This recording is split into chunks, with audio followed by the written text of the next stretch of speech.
Last year, I remember being so excited. I was pregnant and gonna have my first baby. Mother's Day was coming up and all I could think about is, am I gonna have my son here before? My son ended up coming on May 8th, 3 days before Mother's Day, and I was so excited. I was ready to have the best day of my life.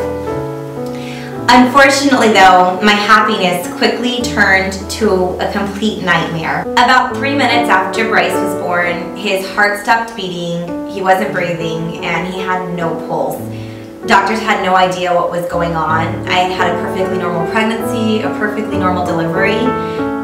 10 minutes later, they rushed Bryce to the NICU.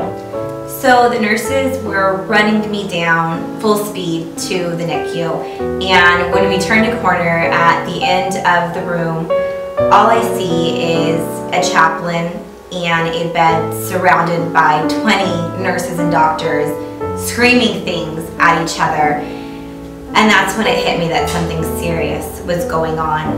I didn't know it at the time, but they had already told my husband that he was not going to make it.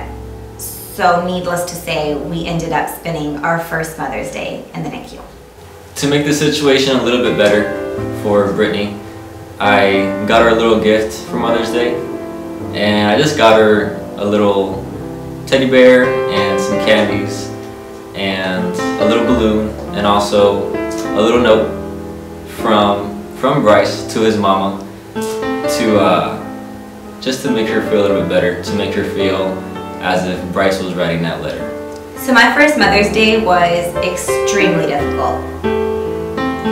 Something that picked me up though was when a nurse came and gave me a little hand sanitizer, which I still have even though it's empty. And she told me that that was from a mother who had previously spent her Mother's Day in NICU, and I remember that it made the world of a difference to me. Sure, my family had got me gifts and my husband had got me gifts, but there was something about that hand sanitizer and knowing that there was somebody else out there that was thinking about me on that special day, and knowing how hard it was to be in that position, that they took time out of their Mother's Day to do something special for me, that really touched me and has stayed with me until today.